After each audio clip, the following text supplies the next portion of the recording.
Friday, April 13th, 1945. America is in shock.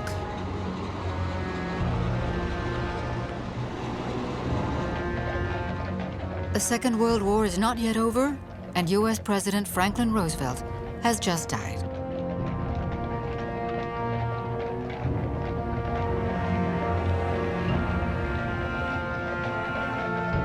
Roosevelt was a great craftsman of peace. More than anyone else, he embodied the hope of seeing the world rebuilt on a better basis.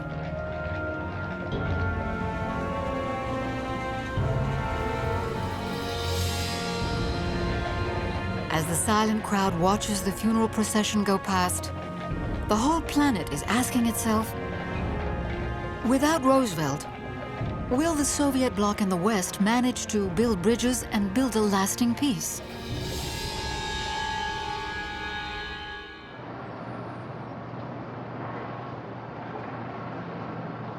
April 12, 1945, the White House in Washington. 3 hours after Roosevelt's death, Harry Truman becomes the new president of the United States. He makes his first appearance in a world riven by chaos.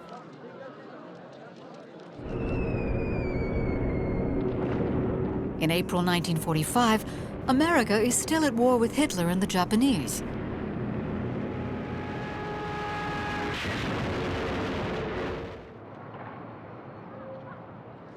To add to the complications, Truman has been vice president for just 3 months, and he never seemed to be predestined to be the new president of the USA.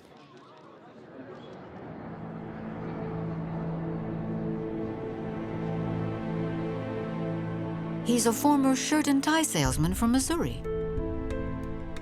He went into politics late in life and was elected to the Senate for the first time 10 years ago. When Roosevelt selected him as his vice president, it wasn't for his abilities.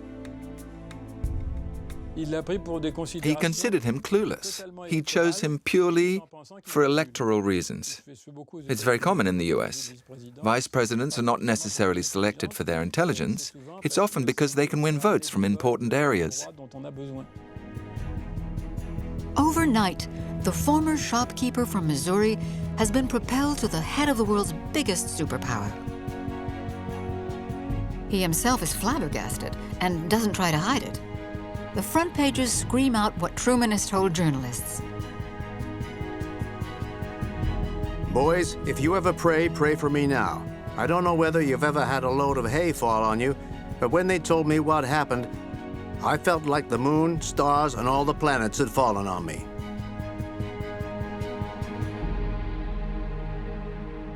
Even today, President Truman's grandson remembers that his grandfather never tried to pretend that he was the man for the job. He was not ready for that at all. He actually said, there must be 1 million people, 1 million men better qualified to do this job than I am, but it's mine to do, so I'm going to do it. He was the kind of man who, when given a job, did it. The task promises to be Herculean. He will have to build the world of tomorrow on solid bases, but Truman has no experience of international politics.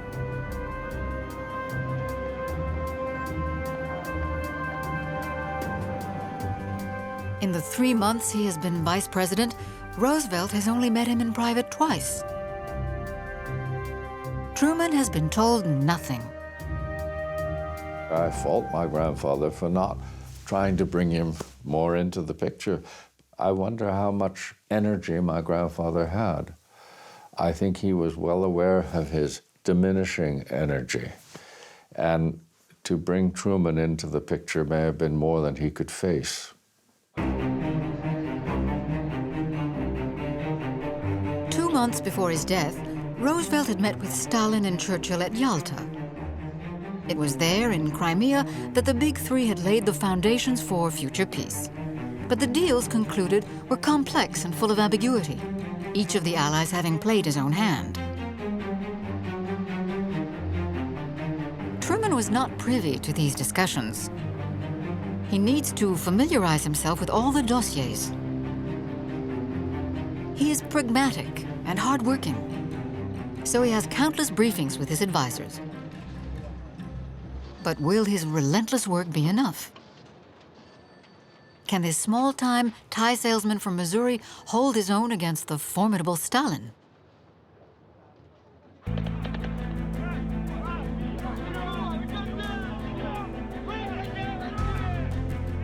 One month after Truman accedes to the White House, the Allies win the war in Europe.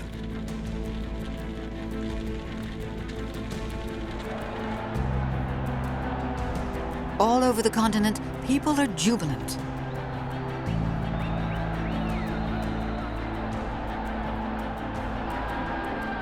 Outside Buckingham Palace in London, a human tide greets Winston Churchill. The British Prime Minister is lauded as a hero. But even at this euphoric moment, Churchill looks drawn. The smile on his face looks a little forced. In his memoirs, he writes, "Weary and worn, impoverished but undaunted and now triumphant, we shared a moment that was sublime. Yet it may well be there were few whose hearts were more heavily burdened with anxiety than mine." What could seem so terrible that it could darken such a moment? The problem Churchill has goes by the name of Stalin. Now the war in Europe is won. The British Prime Minister is convinced that Stalin will seize this opportunity to install communist regimes everywhere he can. Already, contrary to the pledges made at Yalta, the Soviet leader has established a communist regime in Romania.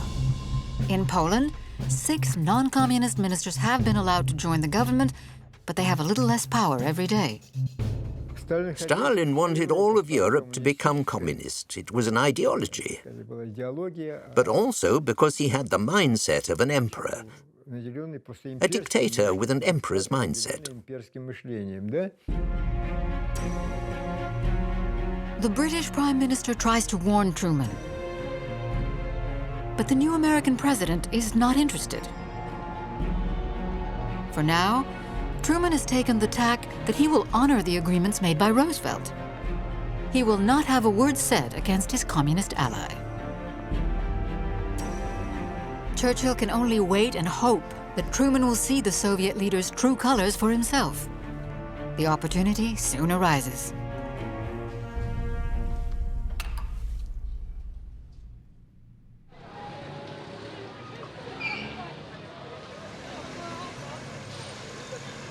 July 16, 1945, Berlin Airport. The US president's plane has just landed. Truman is in Europe for a peace conference. This is his opportunity to meet his allies and make up his own mind about them.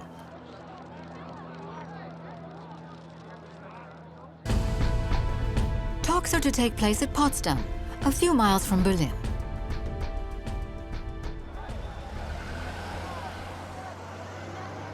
In order to get there, Truman has to go through the former capital of the Third Reich.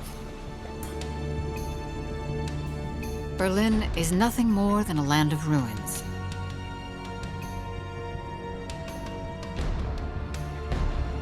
A few bone-weary people wander around aimlessly. The scene of desolation upsets Truman and convinces him that he needs to help Germany get back on its feet. That evening, he writes in his diary, "Never have I seen such a sorrowful and depressing sight. We saw old men, old women, and young women carrying what they could of what they had left, to nowhere in particular.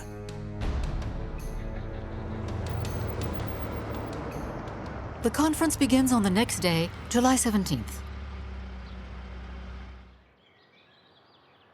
Here at Sicilienhof Castle, Truman, Stalin, and Churchill meet for the first and only time.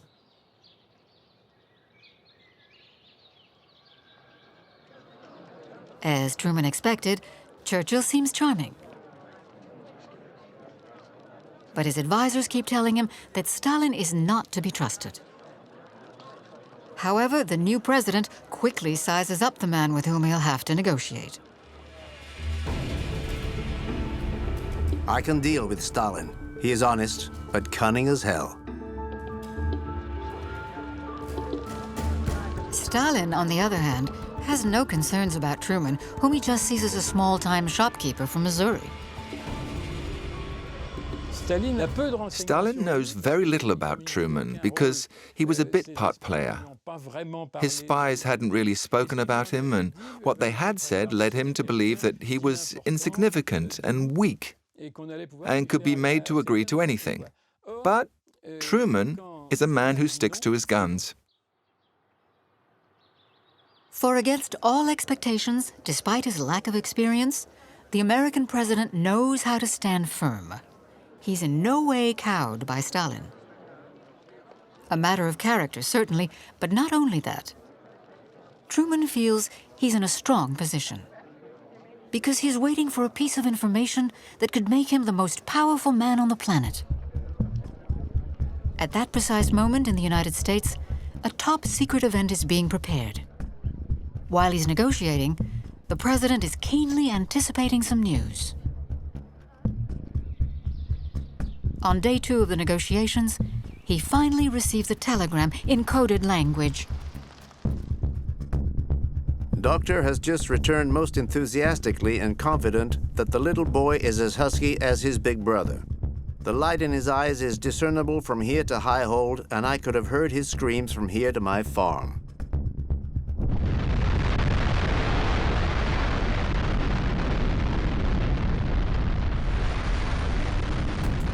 The little boy in question is the first atomic bomb.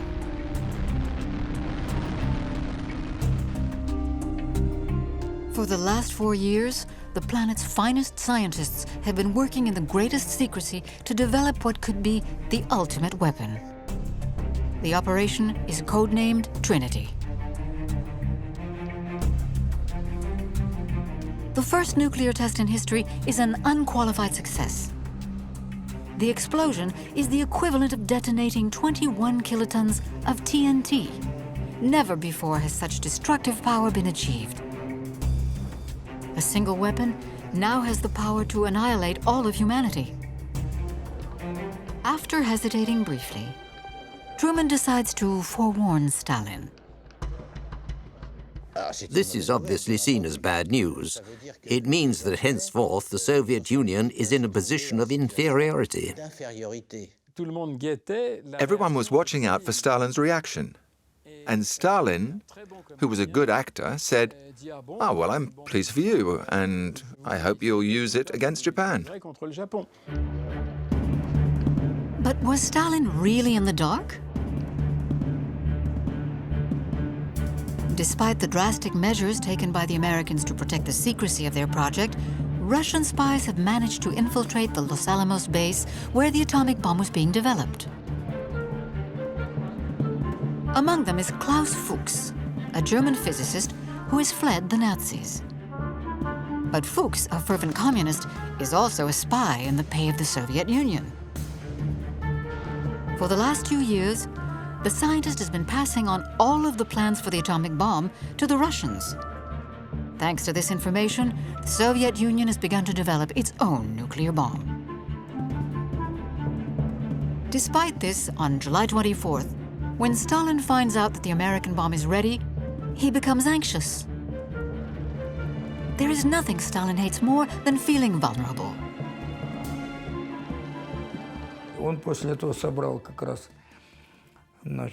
He called together his entire Potsdam entourage, and he asked them to tell the scientists and everyone else working on the atomic project that he wanted them all to speed up the creation of the Russian atomic bomb as much as possible.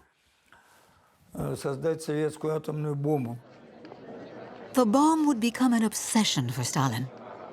Until he has his own atomic bomb, the supreme leader will not feel confident facing the Americans. His relationship with Truman is about to become fraught. Potsdam will also be the backdrop for another conflagration. In mid-conference, Churchill leaves the negotiating table to head for London to receive the result of the general election. A passionate Democrat, the British Prime Minister has thrown his hat in the ring once again. He's acclaimed throughout Britain in the weeks he spends campaigning. But as day dawns on the morning of the election, he has a feeling of foreboding. I woke suddenly with a sharp stab of almost physical pain. The power to shape the future would be denied me. Churchill's intuition is correct. And to general amazement, he loses the election. Rather than their war hero, the British people have opted for a new man, the Labour leader Clement Attlee. The day after his triumph, Attlee settles into Churchill's still warm seat. Around the table, there is a general sense that there's been a casting error. Clement Attlee is a man who seems truly insignificant. Churchill used to say he was a sheep in sheep's clothing, or an empty car stops outside Downing Street and Attlee gets out of it. A modest man with much to be modest about. And this leaves Stalin puzzled, because he was convinced that Churchill had all he needed to be able to rig the election, which in Stalin's eyes is what any politician worth his salt would do. Faced with a lost and awkward Attlee, Stalin takes matters into his own hands. He's the last man standing of Yalta's Big Three. Under Attlee, Great Britain is now on the sidelines. There are only two superpowers left in the world, the USA and the USSR. Truman and Stalin meet face to face. Very quickly, the differences between the two men turn sour and become genuinely contentious.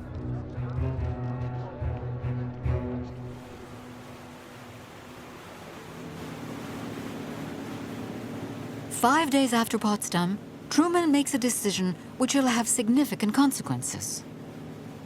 The USA will use its atomic bomb against Japan. This ratchets up the tension with Stalin.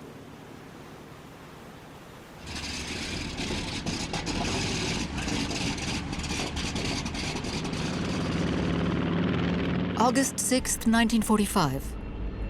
In the early hours of the morning, the American bomber Enola Gay flies towards the Japanese archipelago. At 8:15, Little Boy is dropped on Hiroshima.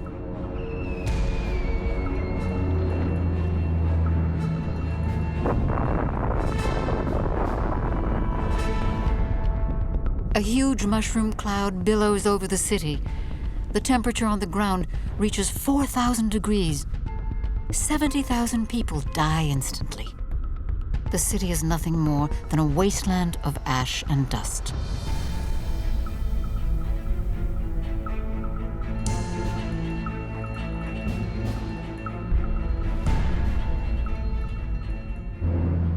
Three days later, on August 9th, it's Nagasaki's turn to be bombed. The whole world is in shock. Stalin sees the atomic bomb as provocation. He's convinced that Truman is trying to intimidate him. He doesn't understand why America has launched its bombs when, on the 8th of August as promised, the USSR joined the war against Japan alongside the USA. The way we saw it was that the U.S. was sending a clear message in using the atomic bomb against Japan. The aim was not to achieve a quick victory against the Japanese, but to intimidate the Soviet Union in order to be able to dictate American conditions.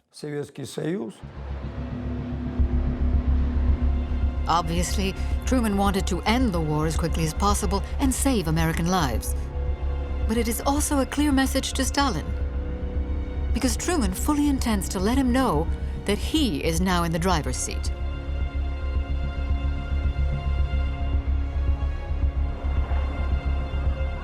From then on, Stalin wants to know how much leeway he will get with Truman and decides to test him. At Yalta, Stalin was promised territory in exchange for joining the war against Japan. Sakhalin Island, the Kurin Islands, Dairen, Port Arthur, and a Manchurian railway line. But now, Stalin demands to be allowed to occupy Hokkaido Island. In a telegram to Truman, Stalin explains, Russian public opinion would like to see our troops get an occupation zone in part of the archipelago. Anything to the contrary would be seriously offensive. I hope my modest request will be satisfied. He then rethinks and adds in his own hand, We'll meet with no objection. the American president is outraged. His response is unequivocal. No.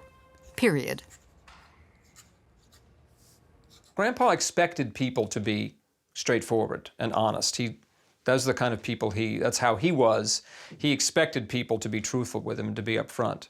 And when he discovered that they weren't, and he discovered that Stalin wasn't, he very quickly got his back up and began to deal with Stalin more roughly, more directly, and more confrontationally. Stalin has also decided to move things forward and press his advantage in Europe. Rigged elections, coups. Wherever he can, Stalin establishes communist regimes. Poland, Czechoslovakia, Hungary, and Bulgaria in turn all fall into Soviet hands. The rampant Stalinization of Europe worries Truman, but he's still unsure how to approach the situation.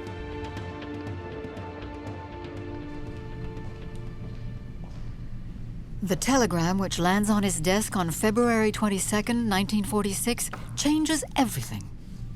Its author is George Kennan, an ordinary diplomat posted in Moscow. Kennan has had time to observe how Stalin operates. He has seen that Stalin wants to take control of Eastern Europe and is convinced that the only way to stop him is to stand firm. In a long telegram to Washington, he describes the Soviet apparatus. At the bottom of Kremlin's neurotic view of world affairs is a traditional and instinctive Russian sense of insecurity. Russians are impervious to the logic of reason and very sensitive to the logic of force. Kennan explains that it's pointless to try and appease Stalin. In any case, he cannot and will not be appeased, because that allows him to justify dictatorship. But on the other hand, we should be firm with Stalin, because he understands how the balance of power works, and that when the West stands firm, he's ready to back down. Kennan's analysis confirms everything that the US president had intuitively foreseen. His change of tack is then drastic. Truman jettisons Roosevelt's former advisors, whom he considers too lenient with regards to the Soviet Union, and appoints some new men. Kennan is soon called to the White House as a special advisor.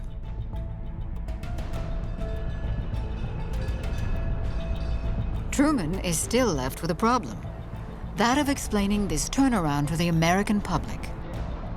This will be a delicate operation, as in the eyes of America, Stalin is a great ally, the man who helped win the war against Hitler.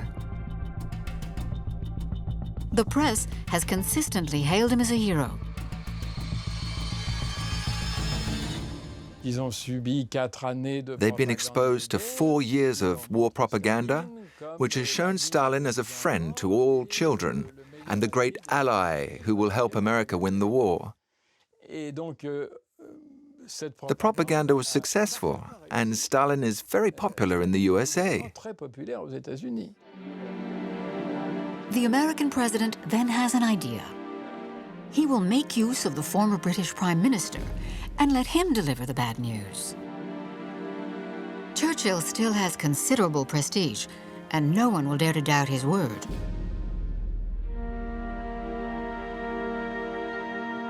Also, he would surely be delighted to pay a visit to the States.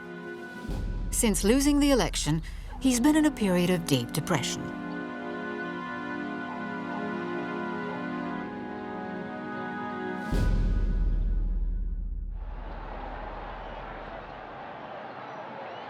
On March 5th, 1946, everyone in the small town of Fulton, Missouri has hung out their flag to welcome the former British leader. It's a beautiful sunny day. Truman welcomes Churchill to his home territory, wreathed in smiles. Truman is quite aware that Churchill is about to drop a bombshell, but does not let on that he knows anything. A few minutes later at Fulton University, Churchill gives a speech that will stun his audience and dismay the whole world. From Stettin in the Baltic to Trieste in the Adriatic, an iron curtain has descended across the continent. The Iron Curtain speech provokes an outcry. The Americans are shocked. Good old Uncle Joe? C'était stratégiquement assez habile. This strategy of Truman's is very clever, in that he lets Churchill make the speech where he mentioned the Iron Curtain, because it shows America and the rest of the world that this change in America's policy is not just down to Truman or a few isolated advisors, but that as significant a figure as Churchill was thinking the same way as the American president. Soon, Stalin's former admirers in the US start to consider him a dangerous tyrant. In the Soviet Union, the Fulton speech is seen as a stab in the back. Stalin is said to be furious. Intellectuals and those close to the Kremlin stand united against Churchill. Churchill was our country's sworn enemy. He was the leader of the world's most anti-Soviet nation in the West. He spent his whole life trying to put one over on the Soviet Union. Henceforth, European countries will have to nail their colors to either the communist or the capitalist mast. In this race to divide up the world, Stalin has a head start. He's already got his hands on countries in Eastern Europe and is making ground in the West. Communist ministers have already found their way into the French and Italian parliaments. How far will Stalin manage to extend his sphere of influence?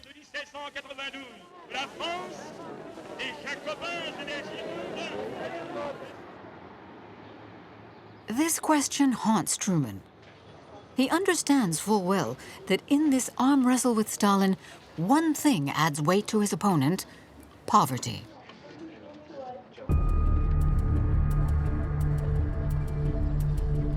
Almost 2 years after the end of World War II, Europe has still not got back on its feet.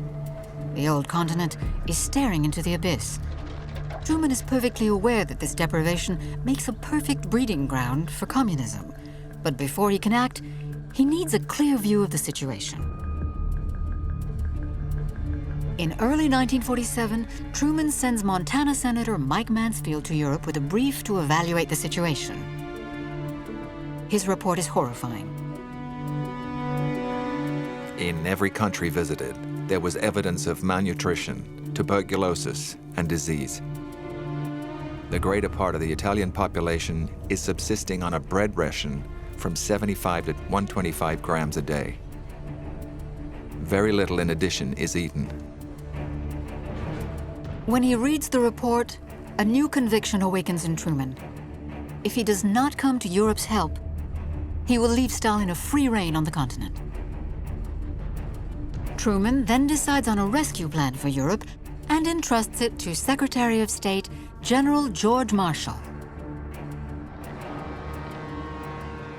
Raw materials, machine tools, tons of equipment make their way across the Atlantic.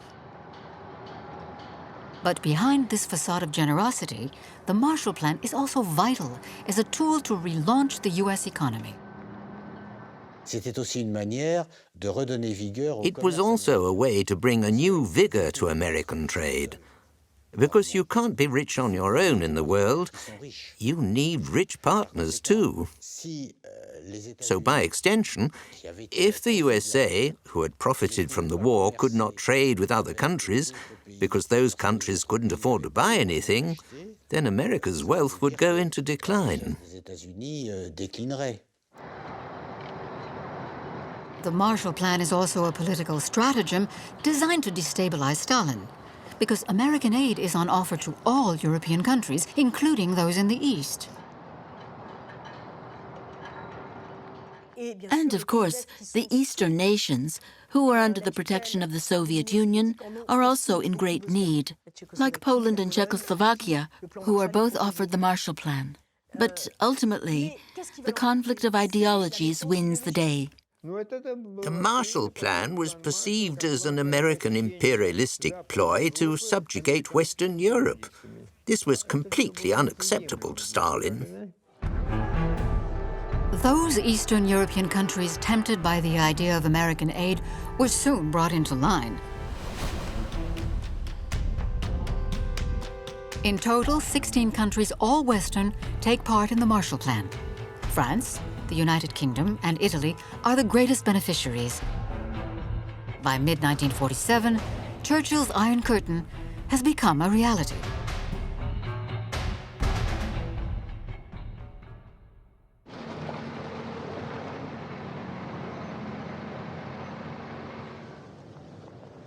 One city will bear the brunt of this new battle of wills between the West and the Soviet Union: Berlin.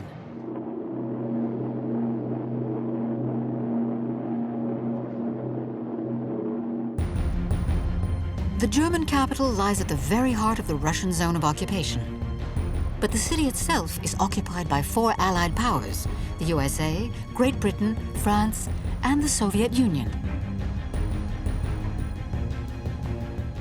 Between them, they have the task of putting Germany back on its feet, but the Allies are unable to agree on a course of action. The Soviet priority is to get their war reparations. The USSR is broke. As predicted by the peace agreements, the Russians take their compensation in kind and dismantle Germany's industry. Entire factories are dismantled and taken to the Soviet Union to be reassembled. Meanwhile, the Americans rebuild.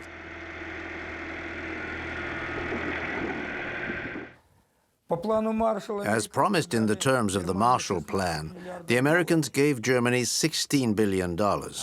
We, on the other hand, gave nothing. But we were in no position to give anything. We had nothing. We couldn't compete.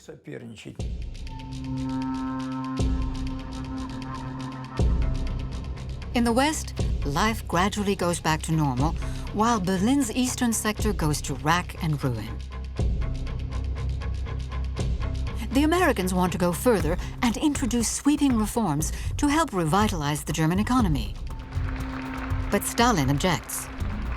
He wants to maintain the status quo. What Stalin wants is a comparable level of suffering on both sides of Berlin, and that the isolated inhabitants of West Berlin end up falling under the influence of East Germany. This capitalist enclave in the middle of a communist sea is unbearable. In order to get through this impasse, the Western powers see only one solution: to merge their occupation zones.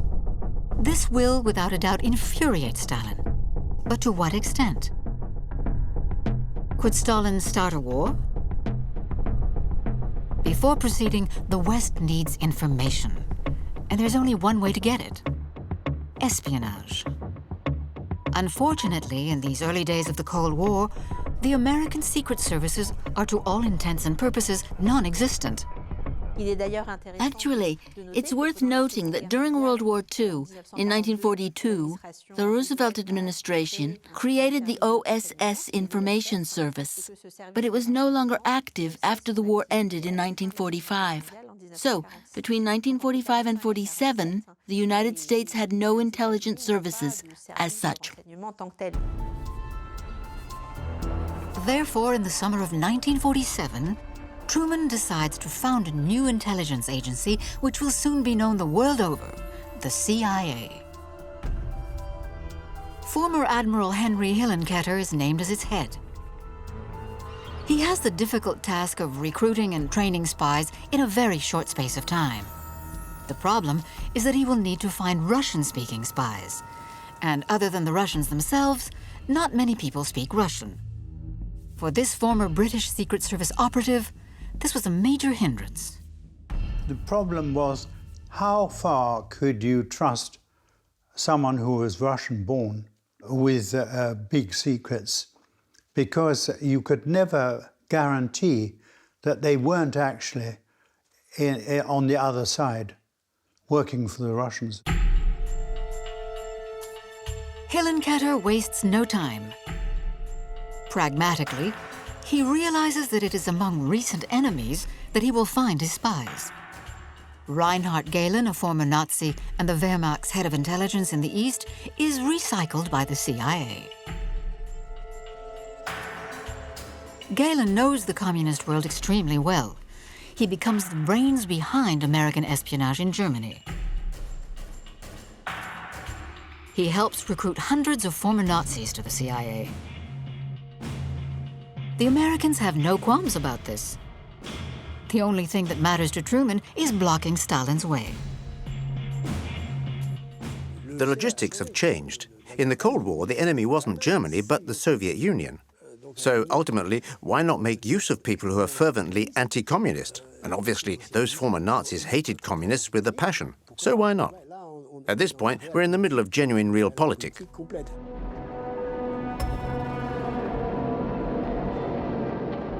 The CIA's opponents, Russia's GRU and KGB, are also very active. But they have a considerable head start, as their intelligence services have existed since the First World War. Berlin will become the world's espionage capital. In the street, the civil service, in the armed forces, there are spies everywhere. All of them, regardless of which side they're on, have the same objective: to decipher their opponent's plans and to get one step ahead of them. Espionage was almost certainly a new style of warfare because you needed no guns, and it penetrated right into the center of the other side's worldview.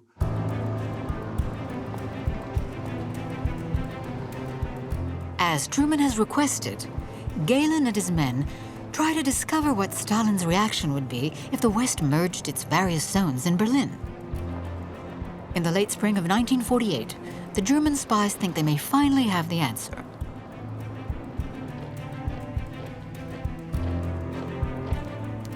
On June 9th, a telegram from Hillenkoetter warns Truman. According to the head of the CIA, if the West were to bring all of their zones of occupation together as one, Stalin's reaction would be, the USSR may be expected to continue its hindrance of Western powers in Berlin and elsewhere in Germany by any means short of military force. This is the green light the Allies were waiting for. 4 days after Hillenkoetter's telegram, the Americans, British, and French create a new currency for their zone, the Deutschmark. Stalin sees this currency as a symbol of capitalism and a provocation. He has to react. As the German spies had predicted, the Soviet leader then decides on economic retaliation.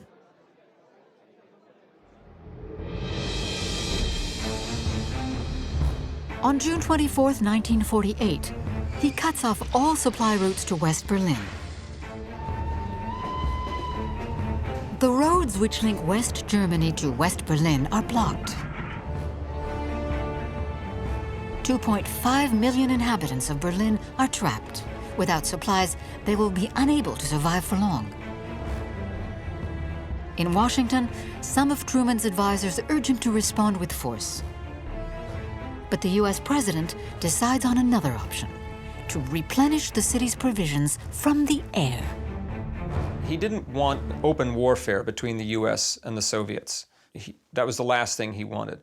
But he also didn't want to appear weak, like we were going to do nothing, because if you let the Soviets get away with closing off Berlin, then they take something else. And I don't think that the idea for the airlift was his, but he agreed to it because it made sense.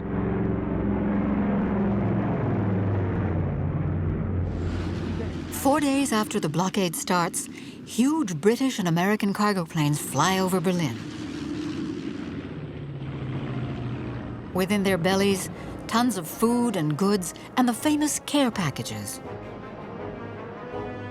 Assembled by the American NGO CARE, these parcels contain everything the Berliners need to survive: bacon, margarine, powdered eggs, chocolate. The taste of America. What Stalin hadn't accounted for at all was that the Americans, the English, and the French together had the wherewithal to keep West Berlin supplied for 11 months to the tune of 6,000 tons a day. Every day, a cargo plane would land on one of Berlin's 3 aerodromes every 30 seconds.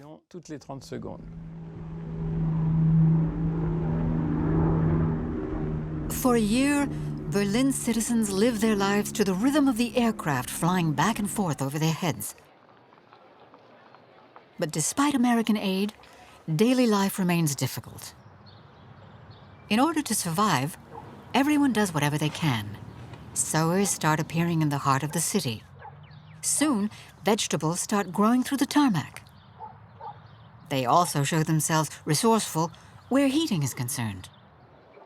The Americans are not sending enough coal, so Berliners find wood wherever it is available. Trees are uprooted. Not one bench in the city has any slats left. At the markets, people trade with anything they have: coats, bags, shoes. Berliners want for everything, but they survive.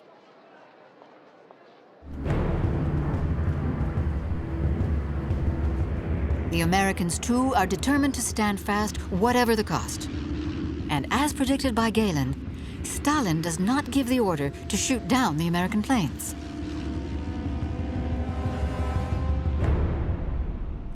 He was unprepared to go to war because the Americans had the atomic bomb. The Soviet Union would not have been able to endure another war when 20 million Russians died during World War II. Realizing that he had lost the political arm wrestle, Stalin lifts the blockade on May 12, 1949. All over West Berlin, people rejoice. For the communist leader, this is a humiliating defeat. This small-time shopkeeper from Missouri has got the upper hand over the most feared man on the planet. In his memoirs, Truman can barely hide his delight. He knows that he has scored a crucial point in his battle against Stalin. The blockade had sharply turned them against communism. Germany, which had been waiting passively to see where it should cast its lot for the future, was veering towards the cause of the Western nations. This was the exact opposite of what Stalin wanted, which was to sow discord between the Allies. It actually sealed reconciliation and friendship between the German and American people. They formed a close bond and were responsible for ensuring the survival of West Berlin. 15 days after the blockade is lifted, the Western powers create the Federal Republic of Germany. The Soviet Union responds by founding the Democratic Republic of Germany.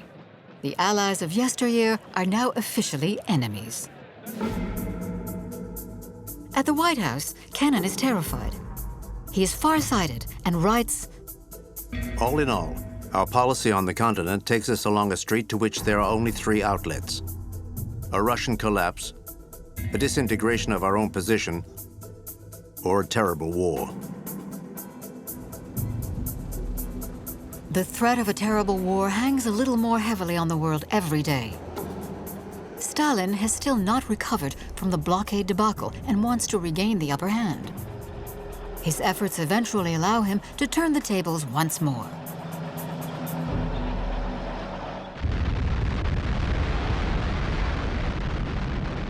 To the horror of the Western powers, on August 29, 1949, the Russians detonate an atomic bomb in Kazakhstan. The information provided by Fuchs and his comrades who infiltrated Los Alamos has finally borne fruit. The Soviet intelligence services helped us to accelerate the creation of a Soviet atomic bomb, and they allowed us to save a lot of resources. Our scientists believe that the information provided by our intelligence services enabled us to reduce the development time for the bomb from 10 to 5 years. This comes as a great shock to Truman. He could never have imagined that the Soviets, crippled by war, could develop a nuclear weapon so quickly. Stalin feels empowered again. The Soviet Union is once more the equal of the United States. The world teeters on the brink of terror. Raymond Aron summed up this Cold War perfectly when he said, "War is impossible." Impossible because it would be nuclear. Peace is improbable. War is impossible. Peace is improbable. Conflicts are not long in breaking out. But they will remain localized and be fought by proxy. Because neither American nor Soviet blood should ever be spilt, as that would cause widespread chaos.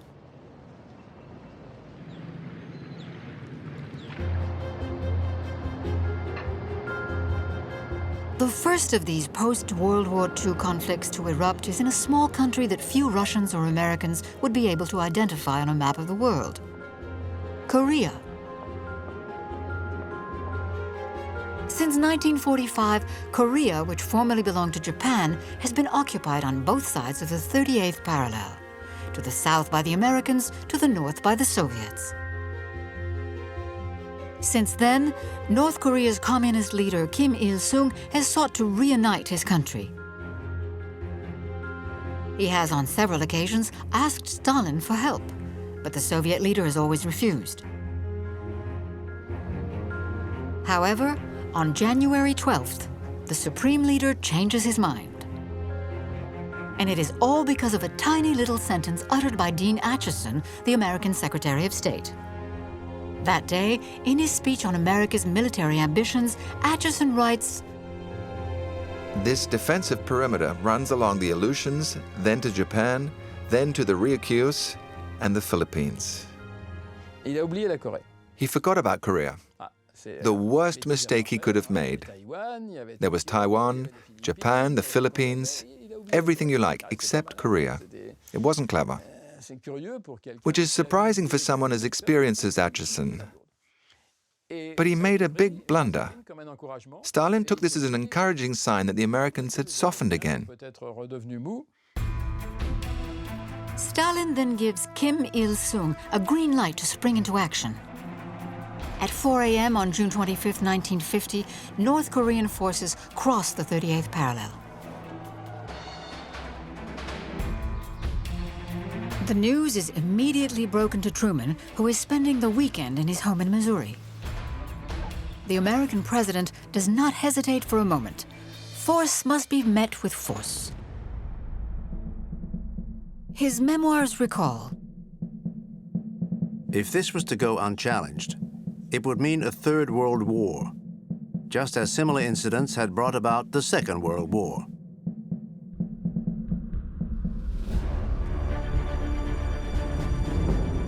the Americans were not prepared for an attack on Korea, and they have virtually no troops there. The North Koreans make ground with alarming ease and seize Seoul in less than a week. Truman is deeply concerned. How will it all end? He writes to his wife, I hope we can contain it and not have to order our terrible weapon turned loose. Truman will not need to use the atomic bomb, as he has another secret weapon in the form of a man, General MacArthur. The great hero of the war in the Pacific is in charge of the occupation of Japan. He knows Asia very well and is a peerless tactician. In just a few months, he succeeds in regaining the advantage over the communists. By November 1950, the Americans have invaded almost all of North Korea and are close to the Chinese border. The Cold War is suddenly looking likely to become very hot, because neighboring China became communist in 1949. Mao sends 500,000 Chinese volunteers to help his North Korean brethren. Here again, you see the prudence of Mao in this conflict, in that he doesn't want China to be seen intervening as a state. So he uses this stratagem of Chinese volunteers to intervene surreptitiously.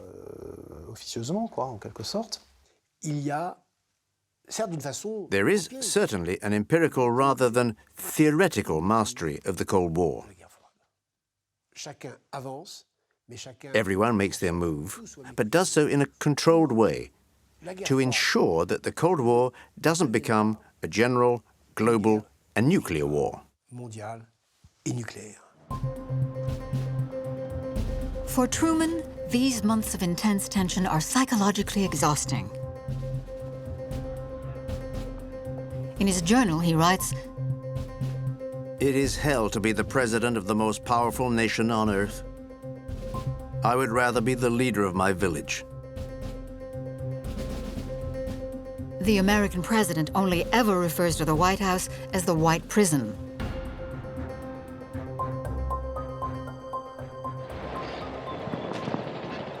The Korean conflict is becoming a war of attrition, but it is a completely unexpected event which brings the war to an end. Stalin disappears.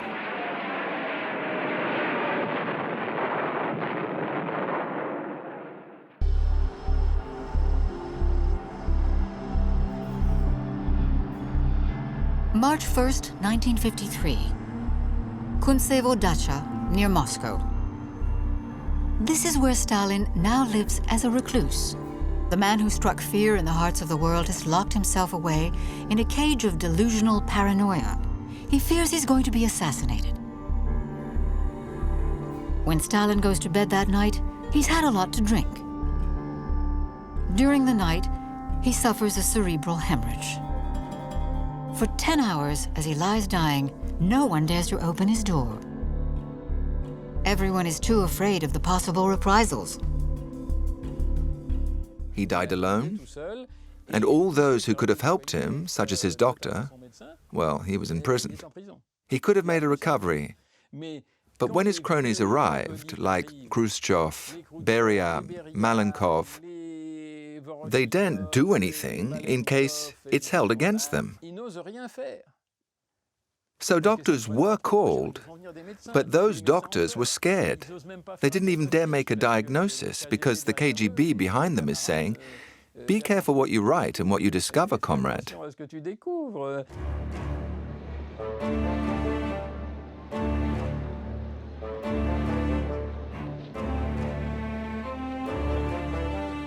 After 4 days of death throes and no adequate treatment, Joseph Stalin dies on March 5th, 1953. As soon as the news is out, 5 million people flood towards Moscow. They all want to see the remains of the man who, over a quarter of a century, decided whether they lived or died.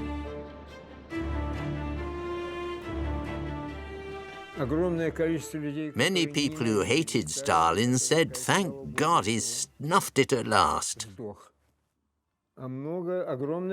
Many others saw him as a kind of demigod and were stunned to find out that he turned out to be mortal. But the third and the most important concern for everyone was, what happens now?